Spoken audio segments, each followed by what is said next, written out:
الحمد لله نحمده ونستعينه ونستغفره ونؤمن به ونتوكل عليه ونعوذ بالله من شرور أنفسنا ومن سيئات أعمالنا من يهد الله فلا مضل له ومن يضلل فلا هادي له ونشهد أن لا إله إلا الله وحده لا شريك له ونشهد أن سيدنا ومولانا محمدا عبده ورسوله صلى الله تعالى عليه وعلى آله وأصحابه وبارك وسلم تسليما كثيرا كثيرا أما بعد فأعوذ بالله من الشيطان الرجيم بسم الله الرحمن الرحيم لقد من الله على المؤمنين إذ بعث فيهم رسولا من أنفسهم يتلو عليهم آياته ويزكيهم ويعلمهم الكتاب والحكمة وإن كانوا من قبل لفي ضلال مبين. وقال رسول الله صلى الله عليه وسلم لا يؤمن أحدكم حتى يكون هواه تبعا لما جئت به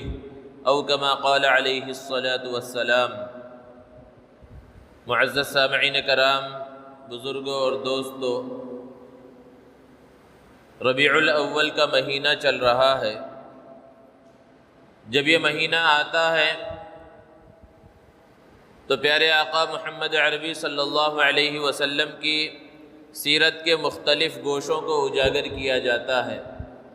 جلسے منعقد کیے جاتے ہیں، بیانات منعقد ہوتے ہیں. جمعہ کے خطبوں میں اللہ کے رسول صلی اللہ علیہ وسلم کی سیرت کا تذکرہ ہوتا ہے. دوستو، سیرت نگاری کا ایک اصول ہے کہ جب بھی کسی کی سیرت کو بیان کیا جاتا ہے تو اس کی پیدائش سے آغاز ہوتا ہے اور وفات پر اس سیرت کا جا کر اختتام ہو جاتا ہے. لیکن جب ہم اللہ کے رسول صلی اللہ علیہ وسلم کی سیرت طیبہ کا مطالعہ کرتے ہیں تو ہمیں پتہ چلتا ہے کہ وہ سیرت نگاری کا اصول یہاں ٹوٹ رہا ہے. اس لیے کہ محمد عربی صلی اللہ علیہ وسلم کی سیرت کا آغاز آپ کی ولادت سے نہیں ہوتا اور آپ کی سیرت کا اختتام آپ کی وفات پر نہیں ہوتا، بلکہ پیارے آقا محمد عربی صلی اللہ علیہ وسلم کی سیرت کا آغاز اس کائنات کے آغاز سے ہوتا ہے اور آپ کی سیرت کا جو اختتام ہوگا وہ آپ کی وفات پر نہیں بلکہ قیامت کے قائم ہونے، حشر و نشر کے قائم ہونے اور پھر اس کے بعد مؤمنین کے جنت میں چلے جانے پر ہوگا. اللہ کے رسول صلی اللہ علیہ وسلم جس زمانے میں اس دنیا میں تشریف لائے وہ زمانے جاہلیت کہلاتا ہے، اور یہ کوئی مبالغہ نہیں ہے بلکہ حقیقت ہے کہ وہ 6 صدی عیسوی جس صدی کے اندر محمد عربی صلی اللہ علیہ وسلم کو مبعوث کیا گیا، دنیا میں بھیجا گیا، وہ جہالت اور تاریکی کے عروج اور غلبے کی صدی تھی. ہر طرف اندھیرا ہی اندھیرا تھا، ہر طرف تاریکی ہی تاریکی تھی، ہر طرف لوٹ مار مچی ہوئی تھی. دنیا کے بڑے بڑے مذاہب سب ناکام ہو چکے تھے. یہودیت چند رسم و رواج کا نام رہ گیا تھا، اور یوں بھی یہودیت ایک ایسا مذہب ہے جو دوسروں کو اپنے مذہب میں آنے کی دعوت نہیں دیتا. اور عیسائیت میں جب سے تثلیث کا عقیدہ داخل ہوا تھا، 1 میں 3 اور 3 میں 1 کے بھول بھلیوں میں وہ داخل ہوئے تھے، تب سے عیسائیت کی ایک بت پرستی اور شرک اور کفر کے مذہب سے زیادہ کی حیثیت نہیں رہ گئی تھی. بدھ مذہب ہندوستان اور وسط ایشیا میں پھیلا ہوا تھا، لیکن اس کی شکل بھی ایک بت پرستی کے مذہب کی طرح ہی تھی. اور جہاں تک 6 صدی عیسوی میں ہندو مذہب کی بات ہے تو تاریخی روایتوں سے پتہ چلتا ہے کہ اس صدی کے اندر مورتی پوجا اور بت پرستی بہت عروج پر تھی اور ان کے معبودوں کی تعداد کروڑوں کے اندر پائی جاتی تھی. اور جہاں تک عربوں کا حال ہے تو ان کے اخلاق تباہ ہو چکے تھے، ان کا کردار ختم ہو چکا تھا. وہ شراب اور جوئے کے عادی تھے، وہ ظالم تھے، وہ لوٹ مار کرتے تھے، وہ عورتوں کے اوپر ظلم کیا کرتے تھے. ایک مرد جتنی عورتوں سے چاہتا شادی کرتا اور جب چاہتا اسے چھوڑ دیتا، طلاق دے دیتا تھا. یہ خرابیاں ان کے اندر پائی جاتی تھی. اور ایسا نہیں تھا کہ یہ خرابیاں صرف ایک علاقے تک محدود تھی، یہ جہالت صرف عربوں میں پائی جاتی تھی، بلکہ یہ جہالت، یہ ظلم، یہ تاریکی پوری دنیا کو اپنے لپیٹ میں لیے ہوئے تھی۔ ہر طرف تاریکی ہی تاریکی تھی، اور خواہ کسی روشنی کی امید کی کوئی کرن نظر نہیں آ رہی تھی۔ اسی زمانے میں ایک بہت بڑا واقعہ پیش آیا۔ اس واقعے کو لوگوں نے دیکھا،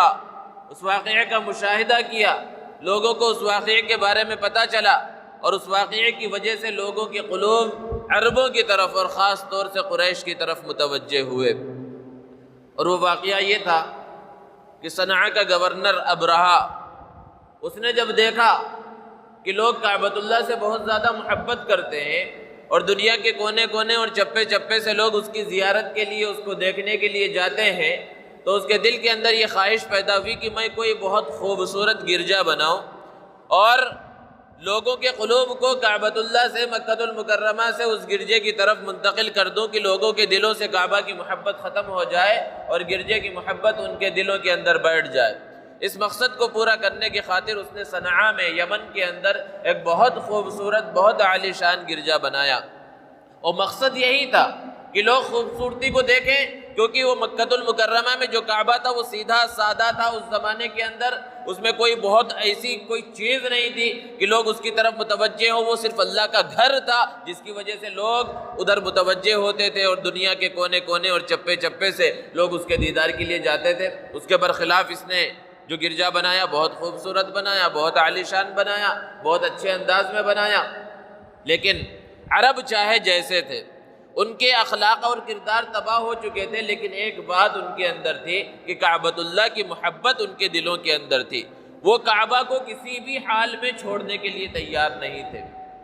جب لوگوں کو پتہ چلا کہ اس طرح ایک گرجا بنایا گیا ہے اور مقصد یہ ہے کہ کعبہ کی محبت کو دلوں سے ختم کیا جائے، تو غصے میں آ کر ایک کنعانی شخص نے اس گرجے میں جا کر اس کو گندہ کر دیا قضاء حاجت کر کے۔ اب جب ابرہہ کو اس بات کا پتہ چلا تو وہ بہت غصے میں آ گیا، اور اس نے قسم کھائی کہ میں کعبۃ اللہ کو منہدم کر دوں گا، اور اس مقصد کو پورا کرنے کی خاطر اس نے ایک بہت بڑا لشکر جرار تیار کیا، ہاتھیوں کا لشکر لیا اور انسانوں کا طاقتور فوج اس نے اپنے ساتھ لی اور مکہ المکرمہ کی جانب روانہ ہوا کعبۃ اللہ کو ڈھانے کے ارادے سے۔ اللہ رب العزت نے قرآن مجید میں اس کو سورہ فیل کے اندر بیان کیا ہے۔ جب ابرہہ مکہ المکرمہ سے قریب پہنچا تو ایک جگہ پر پڑاؤ کیا، اور وہاں پر دیکھا کہ کچھ اونٹ چر رہے ہیں۔ اسے پتہ چلا کہ یہ اونٹ عبد المطلب کے ہیں جو قریش کے سردار ہیں اور کعبۃ اللہ کے متولی ہیں، ان کے اونٹ ہیں، تو اس نے ان کے اونٹوں کے اوپر قبضہ کر لیا۔ تقریباً 200 اونٹ تھے، اس نے اس کو پکڑ لیا۔ جب حضرت عبد المطلب کو پتہ چلا کہ میرے اونٹوں کو پکڑ لیا گیا ہے، تو وہ ابرہہ سے ملاقات کے واسطے اس جگہ پر تشریف لے گئے جہاں پر اس نے پڑاؤ ڈالا تھا۔ اس نے اپنا ایک خیمہ بنایا تھا، اس میں تخت بھی بنایا تھا۔ جب عبد المطلب وہاں پر پہنچے تو دیکھا کہ وہ تخت پر اپنی کرسی کے اوپر بیٹھا ہوا ہے۔ حضرت عبد المطلب کو اللہ رب العزت نے خوبصورتی، رعب و دبدبہ عطا فرمایا تھا۔ ان کے رعب، ان کے دبدبے، ان کے جلال کو دیکھ کر اس نے ان کو اپنے پاس تو نہیں بلایا، لیکن اپنے تخت سے، اپنی کرسی سے نیچے اتر کر ان کے برابر میں آ کر بیٹھ کر ان سے بات چیت کرنا شروع کیا۔ عبد المطلب سے پوچھا کہ کس لیے آئے ہو؟ تو انہوں نے سب سے پہلی بات یہی کہ مجھے پتہ چلا ہے کہ تم نے میرے اونٹوں کو پکڑ لیا ہے، میں اپنے اونٹوں کو چھڑانے کے واسطے آیا ہوں۔ ابرہہ بہت پریشان ہوا، اور اس نے یہ سوچا کہ یہ کعبہ کا متولی ہے، اور اسے پتہ بھی ہے کہ میں اسی کعبہ کو ڈھانے کے لیے آیا ہوں۔ یہ کیسا متولی ہے، یہ کیسا سردار ہے، یہ کیسا ذمہ دار ہے کہ وہ کعبہ کے بارے میں، کعبہ کو بچانے کے بارے میں کوئی بات نہیں کر رہا، اسے اپنے معمولی اونٹوں کی پڑی ہوئی ہے۔ ابرہہ نے حضرت عبد المطلب کے سامنے اس بات کو کہا بھی، تو حضرت عبد المطلب نے جو جواب دیا اس سے پتہ چلتا ہے کہ یقین اللہ کی ذات پر ہو تو کس طرح ہونا چاہیے۔ حضرت عبد المطلب نے جواب دیا کہ بھائی اونٹوں کا مالک میں ہوں، اس لیے مجھے اپنے اونٹوں کی پڑی ہوئی ہے، اس گھر کا جو مالک ہے وہ خود اس کی حفاظت کرے گا، مجھے اس کی فکر کی ضرورت نہیں ہے۔ اور اللہ رب العزت نے اس کی حفاظت کر کے بتلایا۔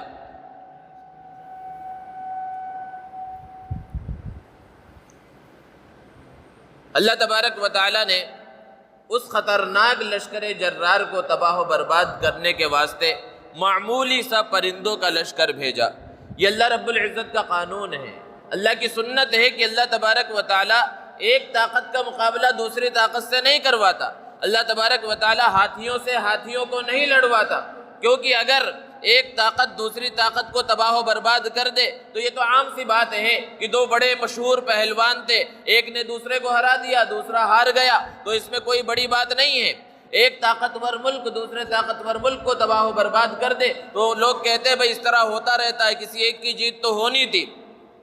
اگر اللہ رب العزت ہاتھیوں کے لشکر کے مقابلے میں ہاتھیوں کا اور ایک لشکر بھیج دیتا اور وہ لشکر اس لشکر کو تباہ و برباد کر دیتا تو لوگوں کی زبان پر کیا ہوتا کہ بھئی ہاتھیوں کے ایک لشکر نے ہاتھیوں کے دوسرے لشکر کو تباہ و برباد کر دیا۔ اللہ کی بڑائی بیان نہیں کی جاتی۔ اللہ کا اصول یہ ہے کہ اللہ تبارک و تعالی عموماً طاقتور کو کمزور سے لڑواتا ہے، ہاتھیوں کا مقابلہ ہاتھیوں سے نہیں کرواتا۔ یہی وجہ ہے کہ جب ایک طاقتور لشکر کا کمزور اور معمولی لشکر سے مقابلہ ہوتا ہے اور وہ کمزور لشکر جیت جاتا ہے، فتح حاصل کر لیتا ہے، تو لوگوں کی زبان پر یہ الفاظ نہیں ہوتے کہ 313 کے معمولی لشکر نے 1000 کے لشکر جرار کو تباہ و برباد کر دیا، بلکہ اس انداز میں بیان کیا جاتا ہے، اللہ کی بڑائی بیان کی جاتی ہے کہ اللہ رب العزت نے اپنے فضل و کرم سے 313 کے معمولی لشکر کے ذریعے 1000 کے لشکر جرار کو تباہ و برباد کر دیا۔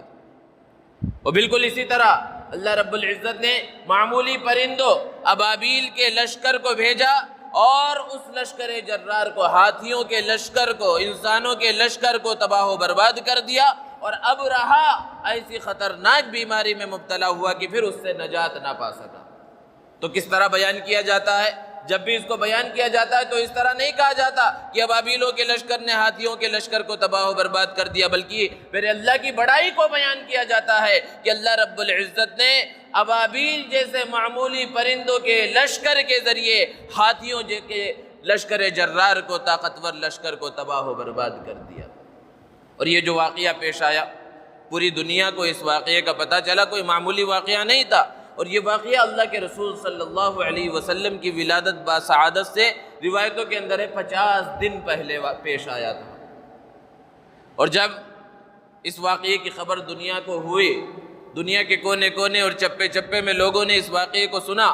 تو لوگوں کو امید پیدا ہوئی، لوگوں کے قلوب قریش کی طرف متوجہ ہوئے کہ عن قریب کوئی ایسا شخص آنے والا ہے جو کعبۃ اللہ کو اس کی ساری گندگیوں سے پاک صاف کر دے گا اور کعبہ کو وہ مقام اور وہ مرتبہ عطا کرے گا کہ دنیا کی کوئی خوبصورت سے خوبصورت اور بڑی سے بڑی عمارت پھر اس کا مقابلہ نہیں کر سکے گی۔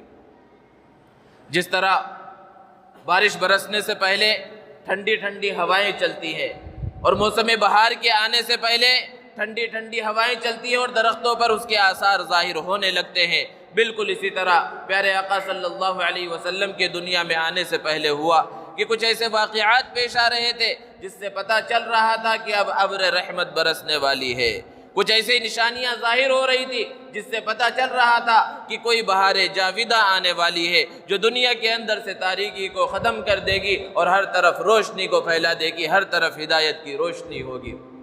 اور ہر طرف انتظار ہی انتظار نظر آ رہا تھا۔ بیواؤں کو انتظار تھا، یتیموں کو انتظار تھا، مزدوروں کو انتظار تھا، اور انتظار کس کا تھا؟ اس ابر رحمت کا تھا، بہار جاویدہ کا انتظار تھا، اور انتظار اس لیے تھا کہ سارے لوگ پریشانی کے اندر مبتلا تھے، ہر کوئی ظلم کی چکی میں پس رہا تھا، کمزوروں کے اوپر پہاڑ توڑے جا رہے تھے، اس لیے انتظار ہی انتظار تھا، اور نہ جانے کتنے لوگ ایسے تھے جو اسی انتظار میں دنیا سے جا بھی چکے تھے۔ اور بالآخر وہ انتظار کی گھڑیاں ختم ہوئی اور 571 عیسوی میں اپریل کے مہینے میں پیر کے دن وہ بہار جاویدہ آ گئی جس کا سب کو انتظار تھا، اللہ کے رسول صلی اللہ علیہ وسلم کی ولادت باسعادت ہوئی۔ دوستو، آپ نے پہلے بھی سنا اور پڑھا ہے کہ اللہ رب العزت جب کسی کو بڑا مقام و مرتبہ عطا فرماتے ہیں تو اس کا سخت ترین امتحان لیتے ہیں۔ پیارے آقا صلی اللہ علیہ وسلم کے جد امجد حضرت ابراہیم علیہ السلام کا کس طرح امتحان لیا گیا ہر مسلمان اس کو جانتا ہے۔ جب اللہ کے رسول صلی اللہ علیہ وسلم کو دنیا میں بھیجا جانا اللہ رب العزت نے طے فرمایا تو اللہ کے رسول صلی اللہ علیہ وسلم سے تعلق رکھنے والی 3 قریبی شخصیات کا سخت ترین امتحان اللہ رب العزت نے لیا، اور پہلا امتحان ہوا محمد عربی صلی اللہ علیہ وسلم کے دادا حضرت عبد المطلب کا۔ لوگوں میں نام مشہور ہے عبد المطلب، حالانکہ ان کا اصلی نام نہیں ہے، ان کا اصلی نام ہے شیبہ۔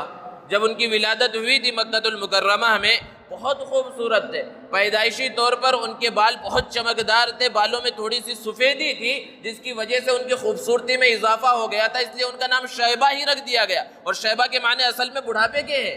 جو کہ بڑھاپے کی وجہ سے انسان کے بالوں میں چاندی آ جاتی ہے، جسے کہا جاتا ہے سفیدی آ جاتی ہے، تو اسے کہا جاتا ہے شیبہ۔ تو چونکہ پیدائشی طور پر ان کے بالوں میں وہ چمک تھی، اس لیے ان کا نام شیبہ رکھ دیا گیا۔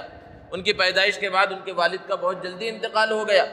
والدہ مدینہ المنورہ سے تعلق رکھتی تھی، جسے اس زمانے میں یثرب کہا جاتا تھا۔ کوئی دیکھنے والا نہیں تھا، کوئی کفالت کرنے والا نہیں تھا، اس لیے حضرت عبد المطلب کی والدہ نے، شیبہ کی والدہ نے اپنے بچے کو لے کر مکہ المکرمہ سے مدینہ المنورہ اپنے میکے جانا مناسب سمجھا، اور اپنے اس بچے کو لے کر یثرب چلی گئی، اور وہیں اس بچے کی تربیت ہونے لگی، وہیں وہ بچہ بڑا ہونے لگا، اور وہاں پر جو زندگی گزر رہی ہے قسم پرسی کی زندگی گزر رہی ہے۔ کچھ زمانے کے بعد مکہ کا ایک تاجر کہیں سفر کر رہا تھا، راستے میں یثرب سے جب گزرا، مدینہ المنورہ سے گزرا، تو دیکھا کہ ایک میدان میں چھوٹے چھوٹے بچے تیر اندازی کا مقابلہ کر رہے ہیں، کھیل رہے ہیں، اور اکثر بچے جب تیر نشانے پر چلاتے ہیں تو اکثروں کا جو تیر ہے وہ نشانے پر نہیں لگتا، لیکن ایک بچہ ہے جب وہ تیر کو اپنے ہاتھ میں لیتا ہے اور یہ کہہ کر وہ تیر چھوڑتا ہے کہ میں قریش کا بیٹا ہوں، اور پھر اس کے بعد وہ تیر چھوڑتا ہے تو اس کا تیر نشانے پر جا کر لگتا ہے۔ اس نے لوگوں سے تحقیق کی کہ آخر یہ کون سا بچہ جو اس علاقے میں کہہ رہا ہے میں قریش کا بیٹا ہوں، حالانکہ یہاں قریش تو رہتے نہیں، قریش تو مکہ المکرمہ میں رہتے ہیں۔ تو لوگوں نے بتلایا کہ یہ تو اصلاً مکہ المکرمہ کا ہے، اس کا باپ مکہ کا تھا، لیکن جب باپ کا انتقال ہو گیا تو ماں اپنے میکے یہاں پر لے کر آ گئی۔ تو جب یہ شخص، یہ تاجر واپس مکہ پہنچا تو حضرت عبد المطلب کے چچا جو اس زمانے میں وہاں مکہ میں موجود تھے اور سرداروں میں شمار کیے جاتے تھے، جن کا نام تھا مطلب، ان سے کہا کہ آپ تو یہاں عیش و عشرت کی زندگی گزار رہے ہیں، خوشحالی کی زندگی گزار رہے ہیں، اور آپ کو اپنے بھتیجے کی فکر نہیں ہے، وہ وہاں مدینہ المنورہ میں قسم پرسی کی زندگی گزار رہا ہے۔ جب انہیں پتہ چلا تو انہوں نے کہا مجھے تو پتہ ہی نہیں تھا، اور اپنے بھتیجے کو لینے کے واسطے وہ یثرب پہنچے، مدینہ المنورہ پہنچے، اور اپنے اس بھتیجے کو اپنے ساتھ لیا اور پھر مکہ المکرمہ واپس آئے۔ جب مکہ المکرمہ میں وہ داخل ہو رہے ہیں تو اس بچے کو انہوں نے اپنی ہی سواری پر بٹھا رکھا ہے، اور لوگوں کو پتہ نہیں تھا کہ یہ کون بچہ ہے۔ تو جب لوگوں نے دیکھا کہ مطلب کوئی لڑکا اپنے ساتھ لے کر آ رہے ہیں اور باہر سے لے کر آ رہے ہیں، تو ان لوگوں نے سمجھا شاید انہوں نے کوئی غلام خریدا ہے، اور لوگوں کی زبان سے یہ الفاظ نکلے عبد المطلب، یعنی مطلب کا یہ غلام ہے، تو ان کا اصلی نام ہی بھلا دیا گیا اور اسی نام سے وہ مشہور ہوئے۔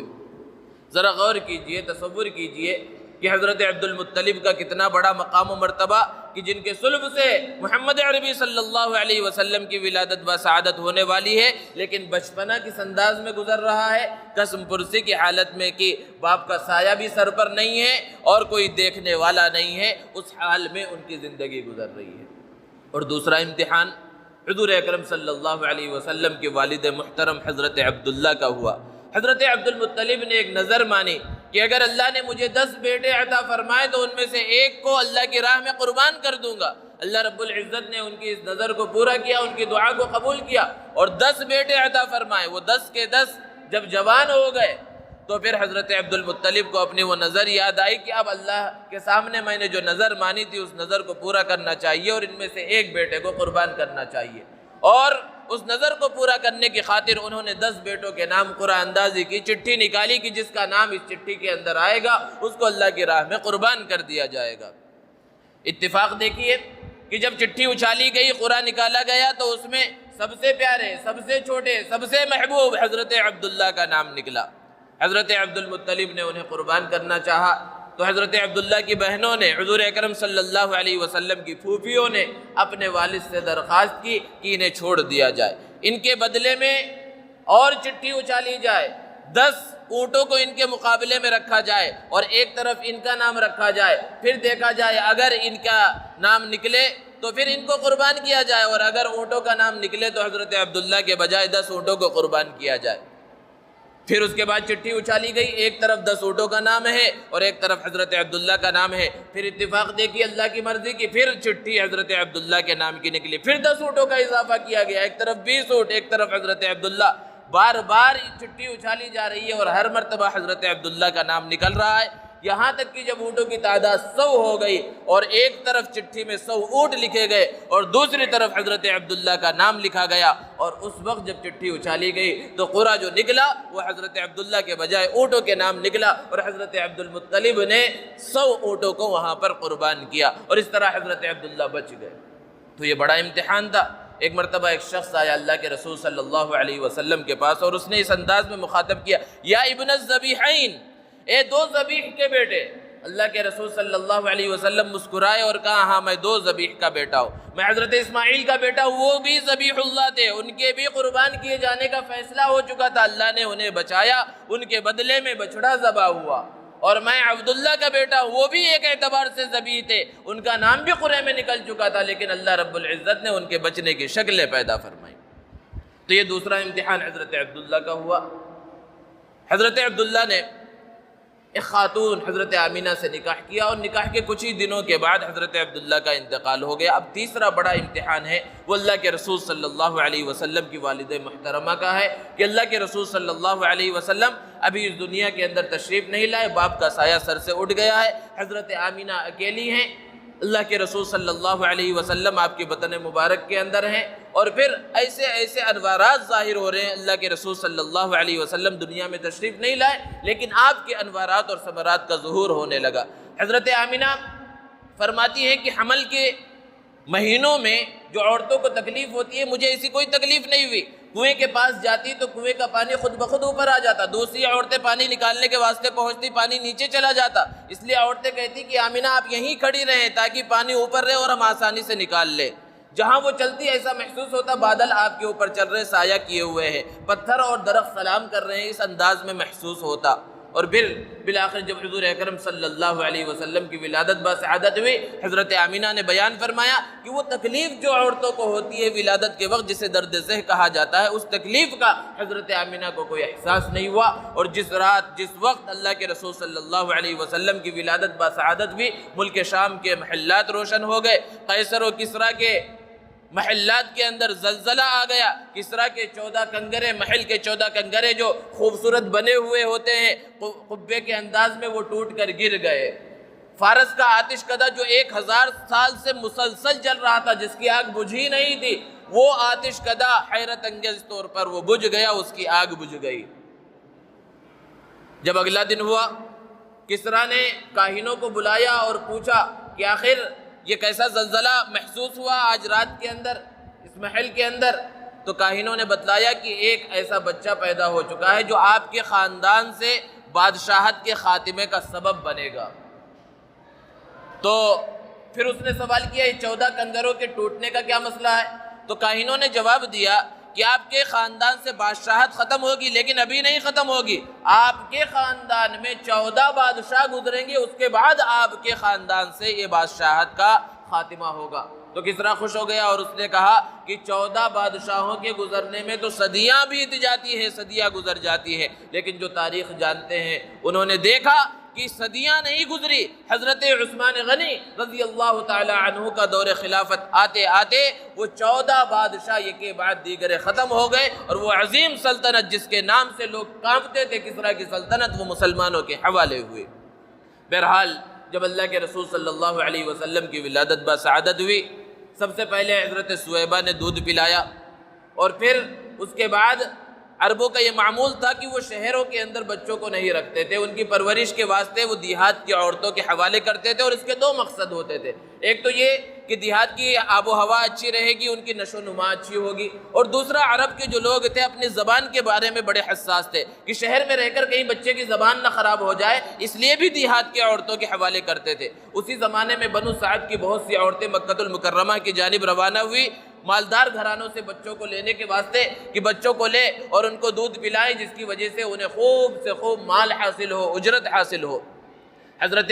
حلیمہ سعدیہ بھی اس قافلے کے اندر شامل ہیں، لیکن غربت کا زمانہ، عسرت اور تنگی کا زمانہ چل رہا تھا، ان کی جو سواری تھی بہت کمزور تھی، اونٹنی کمزور تھی، اس لیے وہ دوسری عورتوں کے ساتھ نہیں چل پا رہی تھی، قافلے سے پیچھے رہ جاتی، اور وہ عورتیں آگے جا کر انتظار کرتی کہ حضرت حلیمہ آ جائے پھر آگے سفر جاری رکھے، لیکن ہمیشہ جب یہ پیچھے ہو جاتی تو ان عورتوں نے حضرت حلیمہ کو پیچھے چھوڑ دیا اور پہلے مکہ المکرمہ پہنچ گئی، اور مالدار گھرانوں سے انہوں نے بچوں کو لے لیا۔ وہ ساری عورتیں اللہ کے رسول صلی اللہ علیہ وسلم کے گھر پہ بھی آئی اور پوچھا باپ کیا کرتے ہیں؟ جب جواب دیا گیا باپ نہیں ہے، یتیم ہے، تو انہوں نے چھوڑ دیا۔ ان کی نظر دنیا پر تھی، اسباب پر تھی، مسبب الاسباب پر نہیں تھی۔ وہ جسے یتیم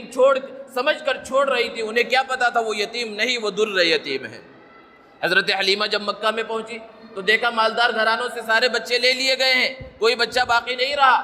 آخر میں انہیں بتلایا گیا کہ ایک بچہ ہے لیکن وہ بچہ یتیم ہے۔ حضرت حلیمہ دیکھنے کے واسطے آئی تو انہوں نے یہ سوچا کہ خالی ہاتھ جانے سے بہتر ہے اس بچے کو لے لیا جائے، امید ہے اللہ رب العزت اس بچے سے ہمیں نفع پہنچائے گا۔ اور جب حضرت آمینہ کے گھر میں پہنچی ہیں اور بچے کو اپنے گود میں لیا، چادر مبارک کو ہٹایا گیا، اللہ کے رسول صلی اللہ علیہ وسلم کی مبارک چہرے پر مسکراہٹ تھی۔ اس مسکراہٹ کو دیکھ کر اللہ رب العزت نے ان کے دل کے اندر حضور اکرم صلی اللہ علیہ وسلم کی محبت کو ڈال دیا، اور باہر نکل کر انہوں نے اپنے شوہر سے کہا ہم ضرور اس بچے کو لے کر جائیں گے۔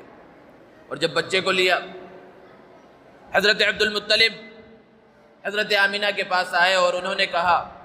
کہ کوئی نام سوچ رکھا ہے؟ حضرت آمینہ نے کہا ہاں میں نے ایک نام سوچا ہے، اور وہ نام ہے احمد۔ احمد کے معنی ہے اللہ کی سب سے زیادہ تعریف کرنے والا، کہ اتنی تعریف اس سے پہلے کسی نے نہ کی اور اس کے بعد بھی کوئی نہ کرے۔ حضرت عبد المطلب نے کہا میں نے بھی ایک نام سوچ رکھا ہے، کیونکہ جس دن سے یہ بچہ پیدا ہوا جس نے بھی دیکھا سب نے اس بچے کی تعریف کی، اس لیے میں نے اس کا نام سوچا ہے محمد۔ اور محمد کے معنی ہیں کہ جس کی سب سے زیادہ تعریف کی جائے، کہ اتنی تعریف اس سے پہلے کسی کی نہ کی گئی ہو اور اس کے بعد بھی کسی کی نہ کی جائے۔ تو یہ دو نام ہیں احمد اور محمد، جو محمد عربی صلی اللہ علیہ وسلم کے نام ہیں۔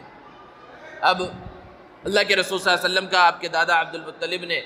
عقیقہ بھی کیا۔ حلیمہ سعدیہ نے جب گود میں بچے کو لیا تو حضرت آمینہ سے کہا سیرت نگاروں کا ایک انداز ہے، اللہ کے رسول صلی اللہ علیہ وسلم کی سیرت کو مختلف انداز میں، مختلف اسلوب میں بیان کیا ہے، اور ضروری نہیں کہ وہ واقعات حقیقت میں پیش آئے ہوں، لیکن اس انداز میں سیرت نگاروں نے مختلف انداز اور اسلوب میں اللہ کے رسول صلی اللہ علیہ وسلم کی شان، اللہ کے رسول صلی اللہ علیہ وسلم کی خوبصورتی، آپ کا کردار، آپ کے حسن و جمال کو بیان کیا۔ ایک سیرت نگار نے بہت ہی پیارے اور اچھوتے انداز میں بیان کیا کہ جب حلیمہ سعدیہ نے بچے کو گود میں لیا تو حضرت آمینہ سے کہا کہ حلیمہ، اے آمینہ، میں نے بہت بچوں کو دودھ پلایا، میں نے دیہاتوں میں اتنا خوبصورت بچہ نہیں دیکھا۔ تو حضرت آمینہ نے کہا کہ حلیمہ تم نے دیہاتوں میں اتنا خوبصورت نہیں دیکھا، میں نے شہروں کا سفر کیا ہے، میں نے شہروں میں اتنا خوبصورت نہیں دیکھا۔ حضرت عبد المطلب موجود ہیں، انہوں نے کہا اے حلیمہ تم نے دیہاتوں میں اتنا خوبصورت نہیں دیکھا، اے آمینہ تم نے شہروں میں اتنا خوبصورت نہیں دیکھا، میں نے تو بہت سے ملکوں کا سفر کیا، میں نے ملکوں میں اتنا خوبصورت بچہ نہیں دیکھا۔ ایسے موقع پر حضرت جبرائیل سے کہا جائے آپ کچھ فرمائیں تو وہ کیا کہیں گے؟ اے حلیمہ تم نے دیہاتوں میں اتنا خوبصورت نہیں دیکھا، اے آمینہ تم نے شہروں میں اتنا خوبصورت نہیں دیکھا، اے عبد المطلب تم نے ملکوں میں اتنا خوبصورت نہیں دیکھا، میں نے پوری کائنات کا سفر کیا ہے، میں نے پوری کائنات میں اتنا خوبصورت نہیں دیکھا۔ سیرت نگار نے آگے بڑھ کر اور لکھا کہ اگر اللہ رب العزت ایسے موقع پر فرمائیں تو کیا فرمائیں گے؟ اے حلیمہ تم نے دیہاتوں میں اتنا خوبصورت نہیں دیکھا، اے آمینہ تم نے شہروں میں اتنا خوبصورت نہیں دیکھا، اے عبد المطلب تم نے ملکوں میں اتنا خوبصورت نہیں دیکھا، اور اے جبرائیل تم نے کائنات میں اتنا خوبصورت نہیں دیکھا، میں نے پوری کائنات میں اتنا خوبصورت کسی کو پیدا ہی نہیں کیا۔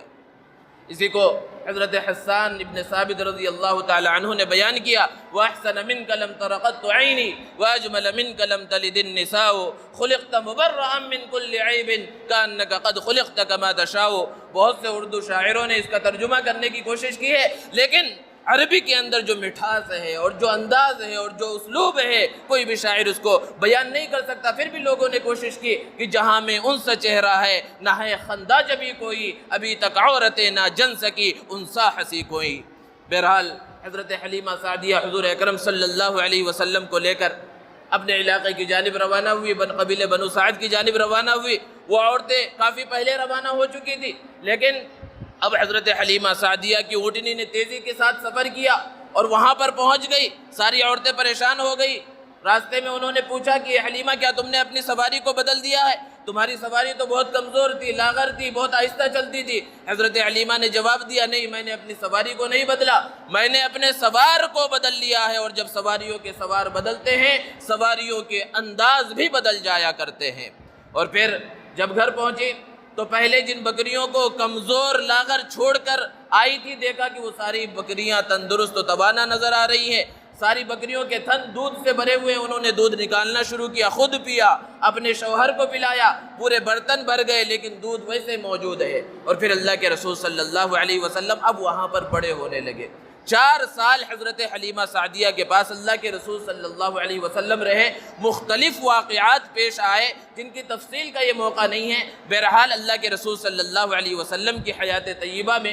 اللہ کے رسول صلی اللہ علیہ وسلم کے مبارک سینے کو 4 مرتبہ شق کیا گیا، چاک کیا گیا، جسے شق صدر کہا جاتا ہے۔ 4 سال کی عمر میں اللہ کے رسول صلی اللہ علیہ وسلم کا شق صدر پہلی بار ہوا تو حضرت حلیمہ سعدیہ نے اللہ کے رسول صلی اللہ علیہ وسلم کو واپس لے جا کر حضرت آمینہ کے حوالے کر دیا۔ 4 سال کی عمر کوئی لمبی عمر نہیں کہلاتی، لیکن اللہ کے رسول صلی اللہ علیہ وسلم کی سیرت کو بیان کرنے کا مقصد صرف یہ نہیں ہوتا کہ واقعات کو سن لیا جائے اور اس پر نعرے لگا دیے جائے، اس پر خوش ہو لیا جائے، بلکہ اللہ کے رسول صلی اللہ علیہ وسلم کی ولادت و سعادت کو بیان کرنے کا، سیرت کو بیان کرنے کا یہ مقصد ہوتا ہے کہ اللہ کے رسول صلی اللہ علیہ وسلم کی جو زندگی محمد الرسول اللہ کی حیثیت سے ہے وہ تو قابل اتباع ہے ہی، اللہ کے رسول صلی اللہ علیہ وسلم کی حیات طیبہ جو محمد ابن عبداللہ کی حیثیت سے ہے، نبوت اور رسالت کے ملنے سے پہلے کی جو زندگی ہے وہ بھی قابل اتباع ہے۔ اللہ کے رسول صلی اللہ علیہ وسلم صرف 4 سال آپ کے پاس رہے تھے، لیکن کس طرح حق ادا کیا کہ غزوہ حنین میں 6000 قیدی بن کر آئے، بہت بڑی فتح حاصل ہوئی، مال غنیمت تقسیم کر دیا گیا، قیدیوں کو قید کر دیا گیا۔ صحابہ نے اللہ کے رسول صلی اللہ علیہ وسلم کے پاس آ کر عرض کیا، اللہ کے رسول ایک خاتون آئی ہے اور وہ کہتی ہے وہ آپ کی بہن ہے۔ اللہ کے رسول صلی اللہ علیہ وسلم نے ارشاد فرمایا میں عبداللہ اور آمینہ کا اکلوتا بیٹا ہوں، میری کون سی بہن ہے، انہیں بلاؤ۔ جب وہ تشریف لائے، وہ اللہ کے رسول صلی اللہ علیہ وسلم کی دودھ شریک بہن تھی، تاریخی روایتوں میں ان کا نام شیمہ آیا ہے۔ کہاں 4 سال کی عمر میں دیکھا تھا اور کہاں 50 سال سے زیادہ کا عرصہ اب گزر چکا ہے، نقشے سے پہچانا نہیں۔ تو انہوں نے کہا اللہ کے رسول میں آپ کی بہن ہوں اور میں آپ کو لوریاں دیتی تھی، لوریاں کن الفاظ میں دیتی تھی احادیث میں وہ بھی موجود ہے، میں یہ دعا کیا کرتی تھی آپ کو گود میں لے کر، یا اللہ ابقی لنا محمدا، کہ اللہ محمد کو ہمارے لیے ہمیشہ باقی رکھنا۔ دیکھو اللہ نے میری دعا کو کس طرح قبول کیا کہ آپ کو اتنا بڑا مقام و مرتبہ عطا کیا کہ آپ کی وہ بہن جو آپ کو گود میں کھلایا کرتی تھی آپ کی قیدی بن کر آپ کے دربار میں حاضر ہوئی ہے۔ اللہ کے رسول صلی اللہ علیہ وسلم نے نبوت کی چادر کو بچھا دیا اور کہا تشریف رکھیے، اور پھر ان کے سامنے پیشکش کی کہ اگر آپ میرے ساتھ رہنا چاہیں تو عزت اور احترام کے ساتھ میرے ساتھ رہیں، اور اگر آپ جانا چاہیں تو اعزاز کے ساتھ میں آپ کو رخصت کروں گا۔ حضرت حلیمہ کی بیٹی حضرت شیمہ نے کہا میں رخصت ہونا چاہتی ہوں، میں اپنے قبیلے جانا چاہتی ہوں۔ اللہ کے رسول صلی اللہ علیہ وسلم نے بہت سا مال و دولت دے کر روانہ کیا۔ جب کچھ دور چلی گئی پھر واپس لوٹ کر آئی اور کہا اللہ کے رسول جب میں اپنے قبیلے میں جاؤں گی لوگ کیا کہیں گے کہ تمہارا ان سے ایک رشتہ تھا اس لیے خود چھوٹ کر آ گئی، اپنے قبیلے والوں کی کوئی فکر نہیں کی۔